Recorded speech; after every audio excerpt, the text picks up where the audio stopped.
आज चतुर्थी आहे आणि माझा उपवास. मग संध्याकाळी आल्यानंतर दोघांसाठी चहा केला आणि मग फ्रेश झाले. आता आज ना मला मोदक पण बनवायचे आहेत आणि डीमार्टमधून काल सामान आणलं आहे, ते पण डब्यांमध्ये भरायचं राहिलं आहे. त्यात हे दिव्याचं तेल पण संपलं होतं, ते भरून घेतलं. त्यानंतर मग संध्याकाळची देवपूजा करून घेतली आणि इकडे ना संध्याकाळच्या स्वयंपाकाची तयारी करायला घेतली. पोळ्यांचं कणिक भिजलं, त्यानंतर मग इकडे मोदकसाठीची पण तयारी केली. मोदकसाठी पिठी साखर बनवून घेतली आणि खोबऱ्याचा किस तर मी आधीच बनवून ठेवलेला होता. त्यात ही पिठी साखर टाकून सारण तयार करून घेतलं.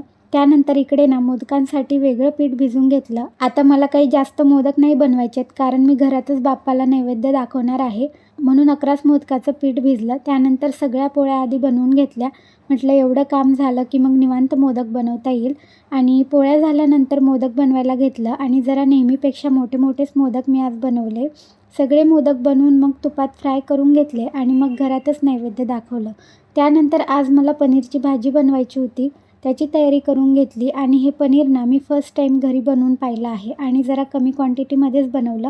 म्हटलं कसं बनतं बघू आणि मग नेक्स्ट टाईम जास्त क्वांटिटीमध्ये बनवू.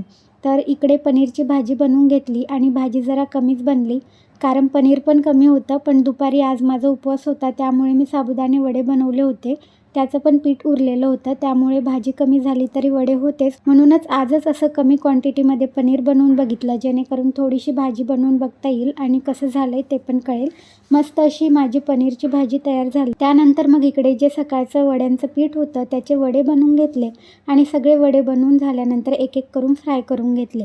मग मस्त असं दोघांचं जेवणाचं ताट केलं आणि जेवण केलं आणि त्यानंतर थोडं वॉकला गेले. मग आल्यानंतर ना डीमार्टमधून काही किराणा आणलेला होता, तो डब्यांमध्ये भरून घेतला. ज्या गोष्टी पूर्णपणे संपलेल्या नाही आहे त्या पण एक्स्ट्राच्याच घेऊन आलेली आहे, कारण की डीमार्टमध्ये जायला परत परत काही वेळ नसतो.